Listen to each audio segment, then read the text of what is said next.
मैं चाहता हूं कि आज का वचन आप बहुत ध्यान धरकर सुने, क्योंकि बहुत सारे मसीह लोग एक बात को नहीं समझते, वो एक बात को नहीं जानते कि आपके जीवन कैसा आपका होगा इस पृथ्वी पे। वो इस बात पे निर्भर करता है कि आपका स्वभाव परमेश्वर के वचन के लिए कैसा है। बहुत सारे आज लोग हैं जो यीशु पर विश्वास करते हैं, किसी ने उनको सुसमाचार सुनाया और उन्होंने यीशु पर विश्वास करना शुरू कर दिया, मगर केवल इतना काफी नहीं है। मैं किसी धर्म का प्रचार करने यहां पर नहीं आया, मैं ईसाईयत के बारे में यहां पे बताने नहीं आया, मैं उस जीवित परमेश्वर के बारे में आपको बताने आया हूं। वचन कहता है, स्वर्ग के नीचे और पृथ्वी के ऊपर और कोई नाम नहीं दिया गया जिसके द्वारा मानव जाति उद्धार पा सके। केवल एक नाम है, और वो कौन सा नाम है रांची? प्रभु यीशु मसीह का नाम। और जब आपने सुसमाचार को सुना, आपने यीशु को जाना, आपने उस पर विश्वास किया, मगर इतना काफी नहीं है। कई ऐसे मसीह हैं, आप देखेंगे कि उनके जीवन में जय का कोई सबूत नहीं है। प्रभु यीशु मसीह हमें एक हारा हुआ जीवन देने के लिए नहीं आया। जब तक मैं धर्म में था, जब तक मैं ईसाईयत के अंदर फंसा हुआ था, तब तक मुझे भी ऐसा ही लगता था कि सब कुछ परमेश्वर नियंत्रण कर रहा है और हम केवल एक चीज कर सकते हैं कि उसके सामने गिड़गिड़ा सकते हैं, उसके सामने भीख मांग सकते हैं, और हम जो उपवास और प्रार्थना करते हैं, और यदि कभी उसको दया आ जाए हमारी परिस्थिति को देखकर, शायद वो कभी अगर हमारे आंसुओं को स्मरण करे तो शायद थोड़ी सी दया हमारे ऊपर वो कर दे। मगर ऐसा मैं इसलिए सोचता था क्योंकि मुझे वचन का ज्ञान नहीं था, उसका प्रकाशन नहीं था। परमेश्वर का वचन होशे 4:6 में कहता है, मेरी प्रजा यानी मेरे लोग मेरे वचन का ज्ञान ना होने के कारण नाश हो गए, क्योंकि उन्हें मेरा वचन का ज्ञान नहीं। इसीलिए मेरे लोग आज नाश हो रहे हैं। उसका वचन ये नहीं कहता कि मेरे लोग इसलिए नाश हो रहे हैं क्योंकि शैतान बहुत सामर्थी है। वो कहता है एक कारण है कि मेरी प्रजा, मेरे लोग नाश हो जाते हैं क्योंकि उन्हें मेरा ज्ञान नहीं है। तो अगर परमेश्वर का ज्ञान ना होने से उसके लोग नाश हो जाते हैं, तो फिर क्या होगा अगर उसके लोग उसका ज्ञान पालें? क्या होगा अगर उसके लोग उसका प्रकाशन पालें? तो फिर यह होगा कि उसके लोग नाश नहीं होंगे, उसके लोग एक दीर्घायु जिएंगे, उसके लोग एक जय का जीवन जिएंगे। आमीन। क्योंकि पहले मुझे भी यही लगता था, सॉवरेनिटी ऑफ गॉड की जो टीचिंग है कि परमेश्वर सॉवरेन है, यानी वो करता है सब कुछ का, जो वो करना चाहे उसकी मर्जी के बिना एक पत्ता भी नहीं हिलता। मगर वचन हमें यह शिक्षा नहीं देता। अगर परमेश्वर की सिद्ध इच्छा इस पृथ्वी पर पूरी होती तो प्रभु यीशु मसीह कभी भी हमें ऐसी प्रार्थना करने को नहीं कहता, हे पिता तेरी इच्छा जैसे स्वर्ग में पूरी होती है वैसे ही तेरी इच्छा पृथ्वी पे भी हो। यानी पृथ्वी पे उसकी इच्छा नहीं होती, उसकी संपूर्ण और सिद्ध इच्छा स्वर्ग में पूरी होती है। भजन संहिता 115 उसकी 16वीं आयत में लिखा है, स्वर्ग तो यहोवा का है मगर पृथ्वी उसने मनुष्यों को और उनकी संतानों को दी है। अगर आप देखना चाहते हो कि परमेश्वर की सिद्ध इच्छा क्या है, तो वो स्वर्ग में पूरी होती है। स्वर्ग में कोई कैंसर नहीं है तो परमेश्वर की इच्छा में कैंसर नहीं है। स्वर्ग में कोई गरीबी नहीं है तो परमेश्वर की इच्छा में गरीबी नहीं है। स्वर्ग में कोई मृत्यु नहीं है तो परमेश्वर की इच्छा में कोई मृत्यु नहीं है। स्वर्ग में डिप्रेशन नहीं है। और प्रभु यीशु मसीह ने हमें यह सिखाया कि तुम ऐसे प्रार्थना करो कि जैसे स्वर्ग में उसकी इच्छा पूरी होती है वैसे पृथ्वी में भी हो, वैसे तुम्हारे जीवनों में भी हो। तो मैं आपसे आज एक सवाल पूछता हूं, अगर जैसे उस परमेश्वर की इच्छा स्वर्ग में पूरी होती है, अगर उसकी इच्छा आपके जीवन में होने लग जाए तो आपका जीवन कैसा होगा? अगर परमेश्वर की सिद्ध इच्छा आपके जीवन में हो तो आपका जीवन कैसे होगा? आपके बच्चों का जीवन कैसा होगा? अगर आपका बच्चा बीमारी में है, ये उस पिता की इच्छा नहीं।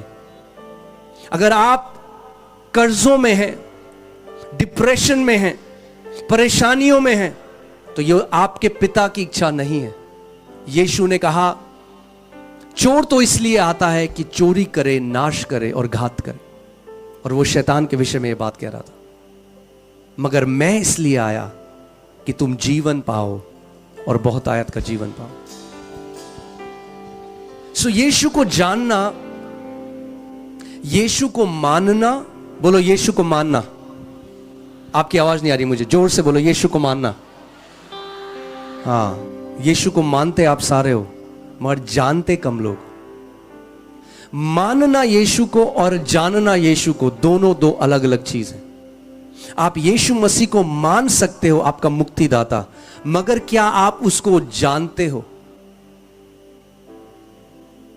उसको जानना बहुत जरूरी है। उसके चेले उसके साथ चला फिरा करते थे मगर उसको नहीं जानते थे। फिलिप्पुस ने उससे कहा, यीशु तू हमें पिता को दिखा दे तो हम मान जाएंगे। उसने कहा, फिलिप्पुस तू इतने समय से मेरे साथ है और अभी भी मुझसे ये कहता है कि मुझे पिता को दिखा दे, क्योंकि जिसने मुझको देख लिया उसने पिता को देख लिया। तो अगर आपको सच में जानना है कि परमेश्वर कैसा है, उसका स्वभाव कैसा है, तो आपको यीशु को देखना पड़ेगा, क्योंकि प्रभु यीशु मसीह ही प्रकट करता है कि स्वर्गीय पिता कैसा है। तो जब हम वचन में पढ़ते हैं, जब यीशु ने बीमारों को देखा तो उसने क्या किया? उसने बीमारों को चंगा किया। क्या आपने कभी बाइबल में पढ़ा कि उसने किसी चंगे को बीमार किया? हाँ, तो फिर परमेश्वर पिता वैसा नहीं है। वो बीमारों को चंगा करता है। वो उसने मुर्दों को जिलाया, उसने अंधों की आंखें खोली, लंगड़े चलने लगे, बहरों के कान खुल गए, कोढ़ी शुद्ध हुए, पैरालिसिस जिनको था, लकवा जिनको था, वे चंगा हो गए। और यीशु ने कहा, मैं अपनी इच्छा को पूरा करने के लिए नहीं, मगर जिसने मुझे भेजा है मैं उसकी इच्छा को पूरा करने के लिए आया हूं। यानी जब हम यीशु के जीवन को देखते हैं तो हम पिता की सिद्ध इच्छा को पूरा होते हुए देखते हैं।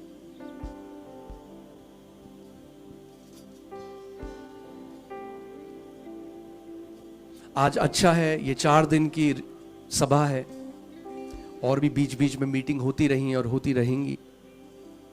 मगर अगर आप केवल एक मीटिंग से दूसरी मीटिंग में भागेंगे तो आप कभी उस परिपूर्णता, उस सिद्धता तक नहीं पहुंच पाएंगे। इन मीटिंग्स को करने का एक उद्देश्य है, और अगर वो उद्देश्य पूरा ना हो तो केवल भीड़ का एक जगह में आने का कोई लाभ उससे नहीं होगा। जो ये मीटिंग्स करी जाती हैं, जो ये मीटिंग्स ऑर्गेनाइज करी जाती हैं, इसके पीछे एक उद्देश्य है। उद्देश्य केवल ये नहीं कि बीमार लोग चंगे हो जाएं, चिन्ह चमत्कार हो, उसकी एक जगह है, मगर उससे ज्यादा जो सबसे महत्वपूर्ण है कि आप वचन के प्रकाशन को पालें। आमीन। क्योंकि अगर आपने अपना अधिकार नहीं समझा,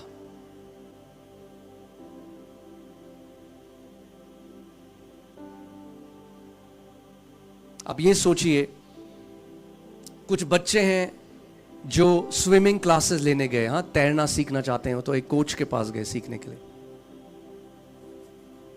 और उसने वो उन्हें सिखा रहा है कैसे, मगर वो खुद नहीं तैर रहे, खुद प्रैक्टिस नहीं कर रहे।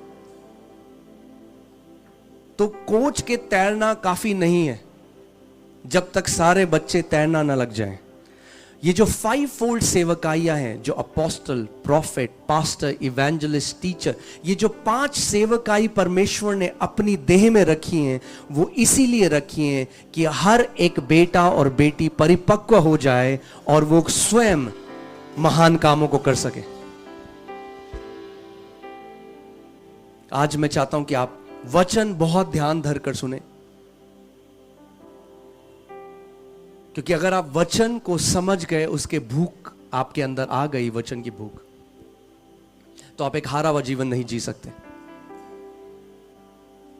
अगर वचन का प्रकाशन आपके अंदर आ गया तो शैतान फिर आपको बांध नहीं सकता। आप एक जयवंत योद्धा की तरह अपने जीवन को जिएंगे। पास्टर सामर्थ एक बार यूहन्ना 8:30 से 32 आप पढ़ दें। आपको ध्यान धरकर सुनना है वचन। वह ये बातें कह ही रहा था कि बहुतों ने उस पर विश्वास किया। वह यह बातें कह ही रहा था कि बहुत लोगों ने उस पर क्या किया? विश्वास किया। तो जब प्रभु यीशु मसीह गूढ़ की बातों को, उस परमेश्वर के राज्य की बातों को बता रहा है, तो बहुत सारे लोग जो भीड़ में हैं वो यीशु के ऊपर विश्वास करने लगे। जब कोई व्यक्ति यीशु के ऊपर विश्वास करता है तो वो क्या बन जाता है? विश्वासी। तो ये लोग विश्वासी हैं क्योंकि इन्होंने यीशु पर विश्वास करना शुरू कर दिया। आगे, तब यीशु ने उन यहूदियों से जिन्होंने उस पर विश्वास किया था कहा। अब ध्यान से सुनिए। अब ये जो यहूदी थे, देखिए,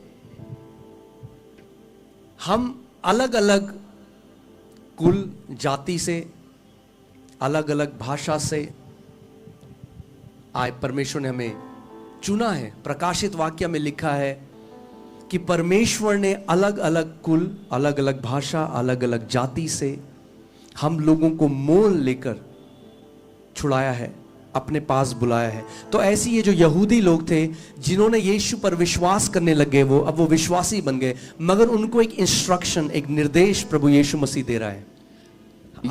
यदि तुम मेरे वचन में बने रहोगे, यदि तुम मेरे वचन में बने रहोगे, तो सचमुच मेरे चेले ठहरोगे। तो सचमुच मेरे चेले ठहरोगे। तुम सत्य को जानोगे, तुम सत्य को जानोगे, और सत्य तुम्हें स्वतंत्र करेगा। यानी वे स्वतंत्र नहीं थे। आज कितने सारे लोग हैं जो स्वतंत्र नहीं हैं, अपनी सोच में स्वतंत्र नहीं है, अपने शरीर में स्वतंत्र नहीं है, अपने फाइनेंसेस में स्वतंत्र नहीं है, अपने जीवन में स्वतंत्र नहीं है। और कई मसीह लोग सोचते हैं कि अगर मैं आंसू बहाऊंगा तो मैं परमेश्वर को मना लूंगा कि वो मेरे लिए वो कर दे जो मैं चाहता हूं।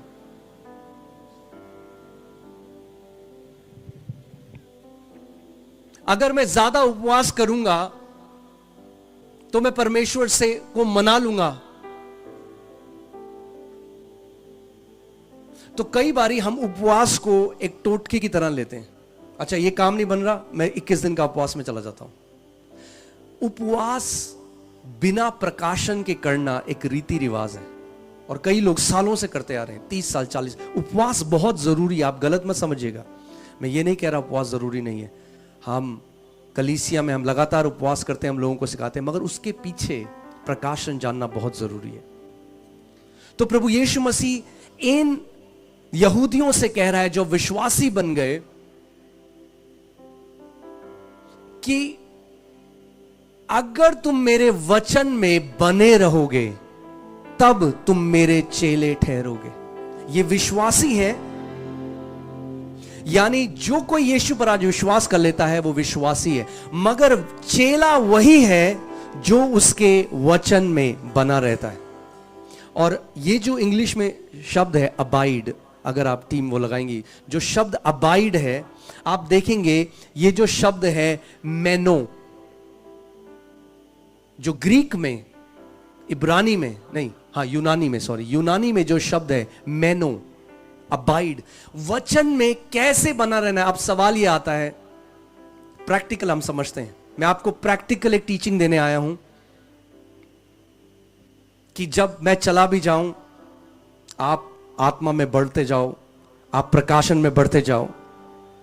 तो मेनो का जो शब्द है उसका मतलब है to stay in a place. जैसे आप एक घर में जाते हैं, जब आप घर में जाते हैं, तो आपने जब घर लिया तो आप वहां जाके रुक गए, आप बने रहे वहां पर। इसीलिए वो है, तुम अगर मेरे वचन में बने रहो। यानी परमेश्वर का वचन आपका घर बन जाए। जो वचन परमेश्वर के वचन है, आपका मनन, आपका चिंतन दिन और रात परमेश्वर का वचन होना चाहिए। परमेश्वर के वचन के बारे में आप दिन और रात सोच रहे हो। परमेश्वर के वचन को एक खाने की तरह आप दिन और रात खा रहे हो। आप जानते हैं ज्यादातर कलीसिया में एक गलत धारणा क्या है कि हमें पास्टर थोड़ा बनना है जो हमें इतनी बाइबल पढ़नी है। ये तो पास्टर का काम है। बाइबल स्टडी करना, वचन को मनन करना, ये हमारा काम थोड़ा है। ये तो पास्टर का काम है। हमें कोई बाइबल ट्रेनिंग के लिए थोड़ा जाना है। वो नहीं समझते इस बात को कि ये जो परमेश्वर का वचन है, इसमें जीवन है, इसमें छुटकारा है, इसमें चंगाई है, और जो कुछ भी आपको परमेश्वर से चाहिए वो उसके वचन के अंदर है। आप फिर से पढ़िए, क्या पास्टर सामर्थ क्या बोला प्रभु यीशु मसीह ने? अगर तुम मेरे वचन, यानी ध्यान सुनिए, अगर तुम मेरे वचन में बने रहो, यानी ऑटोमेटिक नहीं होगा, अपने आप से नहीं होगा। आपको एक निर्णय लेना पड़ेगा कि मैं परमेश्वर के वचन का आदर करूंगा। मैं आज आपको एक चंगाई के बारे में बताने नहीं आया। कई लोग हैं जो बीमार थे, चंगे हो गए, मगर क्या वो जीवन जी रहे हैं? वो यीशु मसीह हमें केवल एक चंगाई देने के लिए नहीं आया। कई लोग हैं जो कर्जे में थे, उनका कर्जा निकल गया, वो कह रहे हैं हाँ जी अब हमारा कर्जा नहीं है, मगर घर में लात घूसे चल रहे हैं पति और पत्नी के। ऐसा जीवन देने के लिए प्रभु यीशु मसीह नहीं आया। केवल एक मिरेकल के लिए परमेश्वर नहीं आया। आपका जीवन एक ब्लेस्ड जीवन होना चाहिए। वो एक ब्लेस्ड लाइफ देने, एक आशीषित जीवन देने के लिए हमारे पास आया। ओके? और बहुत अंतर है एक मिरेकल को पाना और एक ब्लेस्ड लाइफ को जीना, एक आशीषित जीवन को जीना। जब तक इजरायली मरुस्थल में थे, विल्डरनेस में थे, प्रभु मन्ना रोज बरसाता था। वो था मिरेकल ब्रेड, चमत्कार की रोटी।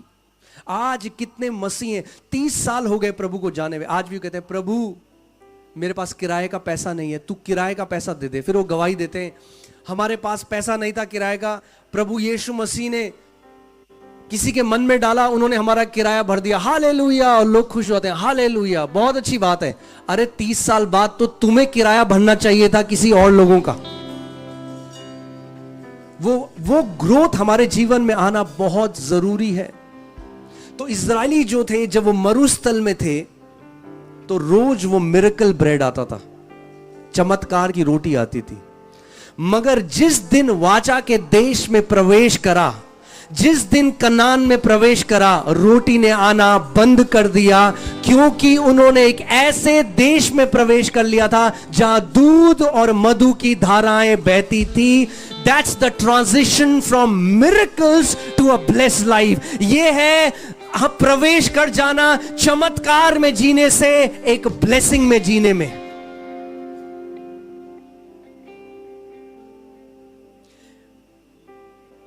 इसीलिए ध्यान से सुनना जो मैं आज आपको बता रहा हूं। आप क्रूसेड्स में आओगे, मीटिंग में आओगे, मिरेकल जरूर मिलेगा, मगर अगर ब्लेसेड लाइफ चाहिए, वो ना तो किसी के हाथ रखने से आएगी और ना किसी क्रूसेड में जाके आएगी। वो तब आएगी जब आप पर्सनल निर्णय लोगे कि मैं खुदा का जो जीवित कलाम है, मैं इसका प्रेमी बन जाऊंगा, मैं इससे प्रेम करने लग जाऊंगा। वरना आप एक मीटिंग से दूसरी मीटिंग में भागोगे। मुझे नहीं याद अगर मैंने पिछली बार भी बताया था, पर ये दुख की बात है कि आज कितने सारे मसीह लोग हैं जो ले हैंड के लिए 10, 14, 18 घंटे वेट करेंगे, मगर 8 मिनट वचन का अपने घर में वचन का आदर नहीं करेंगे, वचन नहीं खोलेंगे। It's an unhealthy Christianity. ये एक अस्वस्थ मसीहत है। आमीन। हमारा इस रांची में आना सफल होगा अगर यहां पर आप परमेश्वर के वचन के प्रेमी बन जाएंगे। आमीन। मैं आपको बता रहा हूं, जिस दिन आप उसके वचन को चख लोगे। अब ध्यान से सुनो, ठीक है पास हम दोबारा बताइए एक बारी, क्या प्रभु ने क्या कहा? अगर तुम मेरे वचन में बने रहोगे, ठहर जाओगे, मेरा वचन तुम्हारे लिए, कई लोगों के लिए क्या है, वो वचन में रहते नहीं। कैसे? एक मीटिंग में गए, कान के बगल से गया वचन, ऐसे सुना, गया। घर गए, आप पूछोगे क्या बताया आज? हाँ वो तो पता नहीं, बहुत मजा आया, उन्होंने गाना गाया, यीशु घराने का वारिस हूं मैं। हाँ वो तो अच्छा है, मगर वचन क्या था वो नहीं पता। क्या हुआ? वचन रॉकेट की तरह निकल गया कान के बगल से। अगर तुम मेरे वचन में बने रहोगे तब तुम मेरे चेले ठहरोगे। कई लोग वचन को कथा की तरह सुनते हैं, सुना, गया कान के। अरे उसका वचन, एक बारी भजन संहिता 107 उसकी 20वीं आयत लगाइए। देखिए वचन क्या करेगा आपको। अगर आप वचन का आदर करने लगे, आज मैं आपको यह गारंटी दे रहा हूं, कितने लोग आज वचन सुनते सुनते चंगे हो जाएंगे, आपको पता भी नहीं चलेगा। भजन संहिता 107 उसकी 20वीं आयत लगाइए, पढ़िए बस। वह अपने वचन के द्वारा उनको चंगा करता है। ओ एक मिनट, कैसे चंगा करता है परमेश्वर आपको? अपने वचन के द्वारा। आप सुनिए, अगर एक परमेश्वर का दास है, वो एक लिमिटेड लोगों के ऊपर हाथ रख सकता है, मगर वचन आप सब के सब ग्रहण कर सकते हो। और परमेश्वर जो अपने वचन को भेजता है, उस वचन के अंदर चंगाई है।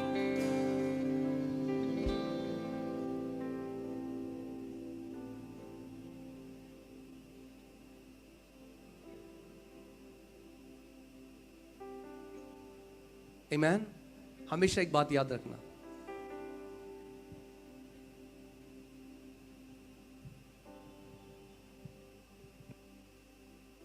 देखिए जो मैं कह रहा हूं, प्रेयर की एक जगह है, ले हैंड की एक जगह है,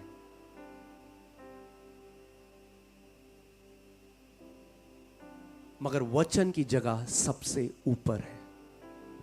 उसका वचन कहता है उसने अपने नाम से भी ऊंचा अपने वचन को किया है।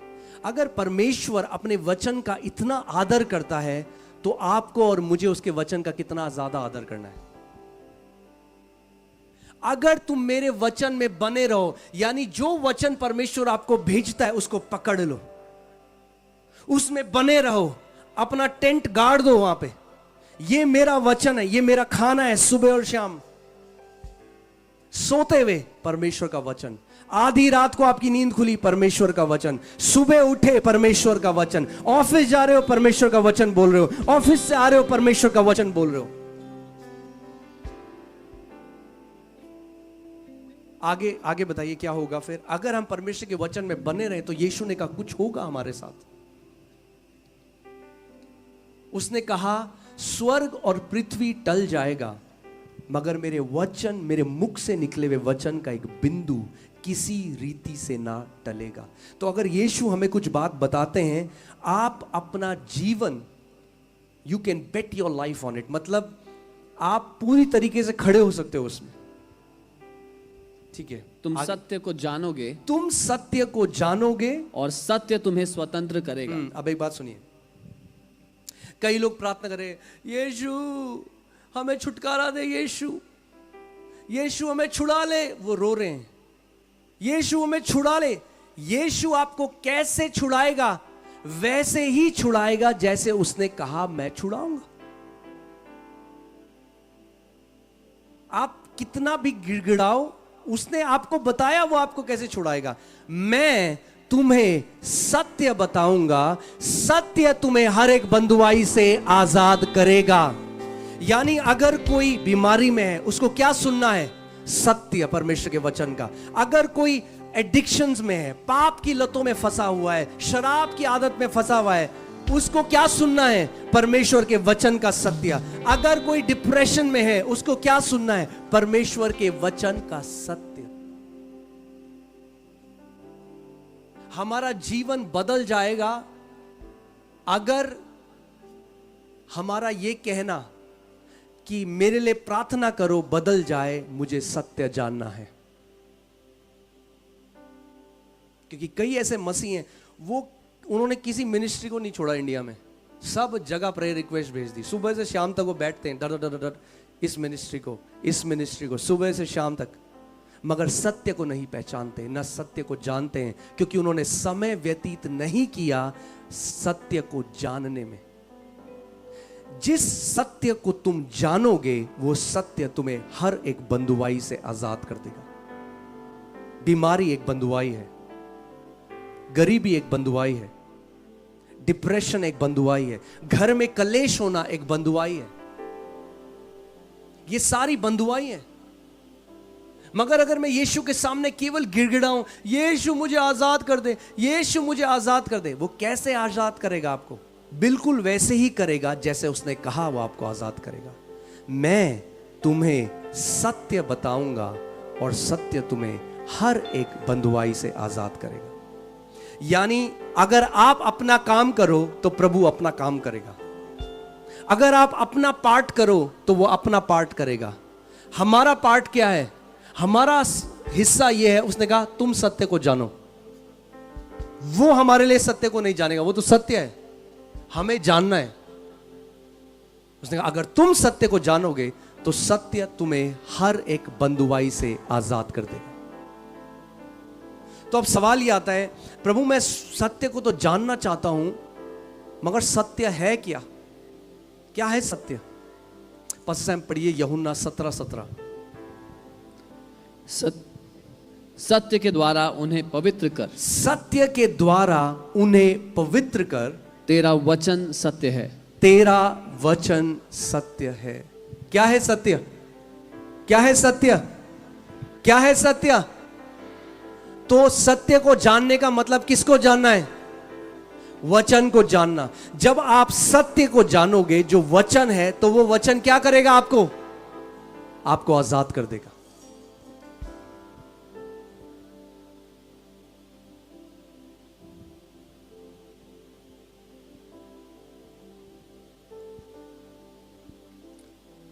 कितने सारे ऐसे मसीह लोग हैं, और मुझे दुख लगता है जब मैं इतने मसीहों को देखता हूं, वो केवल गिड़गिड़ाते हैं परमेश्वर के सामने, भीख मांगते हैं, क्योंकि उस परमेश्वर को नहीं पहचानते अभी भी।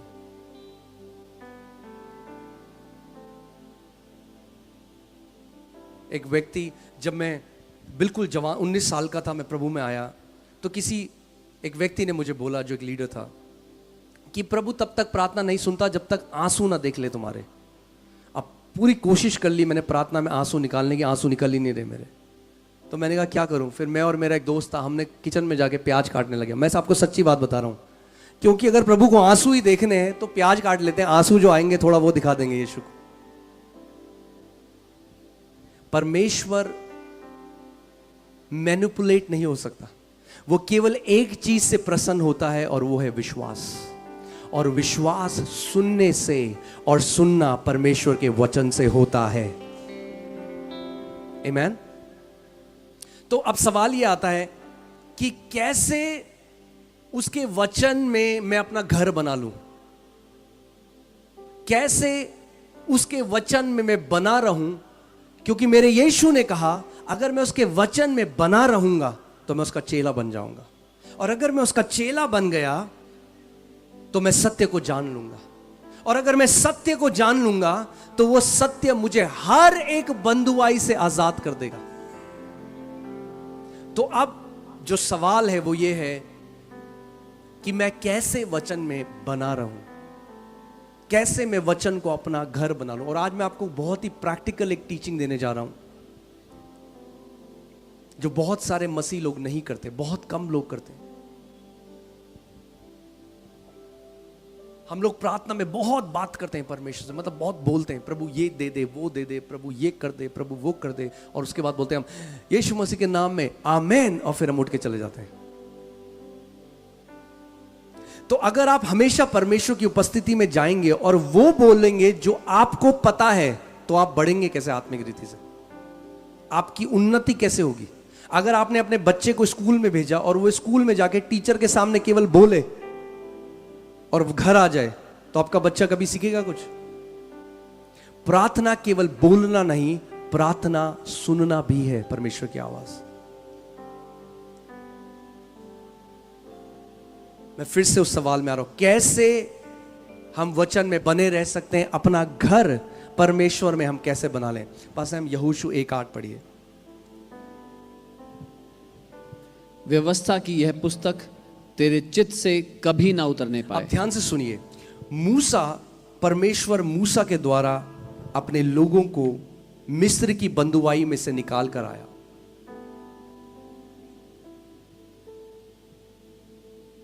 और मूसा अब मर गया, और यहोशू जो दूसरा लीडर है, अब उसको परमेश्वर के लोगों को लेकर, अभी तक तो फिर भी आसान था क्योंकि मरुस्थल था, मगर अब उन्हें एक ऐसे देश में प्रवेश करना है जहां जो वहां की सेना है वो उनसे कई गुना ज्यादा स्ट्रांग है। फोर्टिफाइड वॉल्स हैं, गढ़ है, और शारीरिक तरीके से इम्पॉसिबल है कि वो उस जगह प्रवेश कर सके। तो परमेश्वर ने यहोशू को एक ऐसी मास्टर की दी। आज मैं आपको एक ऐसी मास्टर की देने चाह रहा हूं जिसके भी बंद दरवाजे हैं सालों के, आज खुलेंगे यीशु के नाम में। ये एक ऐसी मास्टर की है जो जीवन के हर एक क्षेत्र में कार्य करती है, हर एक क्षेत्र में, और परमेश्वर यहोशू को वो सिखा रहा है। आप जानते हैं मूसा एक ऐसा व्यक्ति था जो दर्शनों वाला व्यक्ति था। परमेश्वर मूसा से वैसे बात करता था जैसे एक दोस्त दूसरे दोस्त से बात करता है, आमने सामने। मगर यहोशू को परमेश्वर ने एक और विजन, एक एनकाउंटर नहीं दिया। कई मसीह लोग वो दर्शनों के पीछे भागते हैं। यहोशू को प्रभु ने एक और दर्शन नहीं दिया।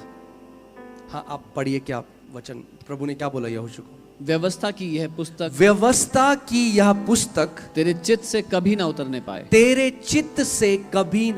यहोशू, अपना घर बना ले मेरे वचन को। ये पुस्तक तेरे चित्त से बाहर नहीं जानी चाहिए। यानी यहोशू, सुबह और शाम तू मेरे वचन को अपने अंदर घुमाता जाएगा, मेरे वचन को बोलता जाएगा। ये पुस्तक तेरे चित्त से उतरने ना पाए।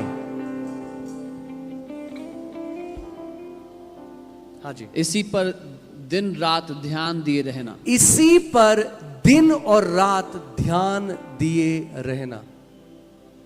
इसलिए कि जो कुछ उसमें लिखा है, इसलिए कि जो कुछ उसमें लिखा है उसके अनुसार करने की तू चौकसी करे। उसके अनुसार करने की तू चौकसी करे। क्योंकि ऐसा ही करने से, ध्यान से सुनिए, क्योंकि ऐसा भी करने से नहीं, ऐसा ही करने से तेरे सब काम सफल होंगे। तेरे कितने काम, कितने काम, कितने लोग यहां चाहते हैं उनके सब काम सफल हो? मुझे अपना हाथ दिखाओ अगर आप चाहते हो आपके सब काम सफल हो।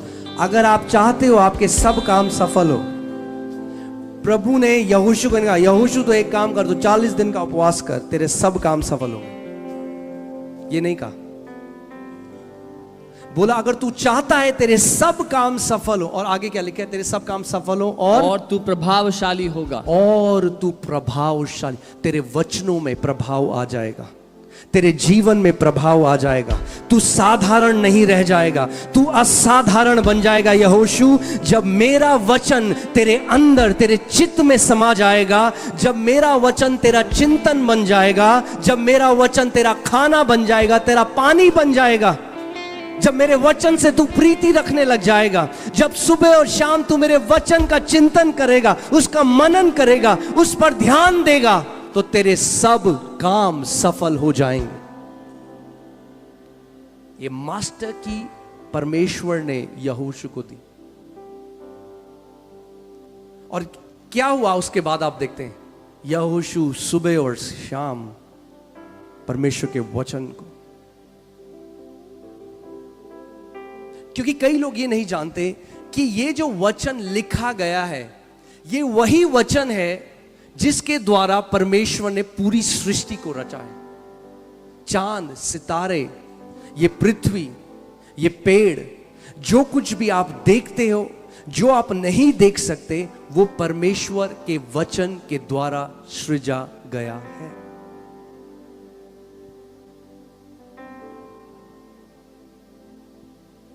यहोशू, मेरा वचन तेरे चित्त से उतरने ना पाए। और यही चीज प्रभु यीशु मसीह आगे यूहन्ना 8 में उनको बता रहा है। मेरे वचन में अगर तुम बने रहो। कैसे? जो मेरा वचन है उसको अपने अंदर डाल दो, उसको अपने चित्त में बसा लो।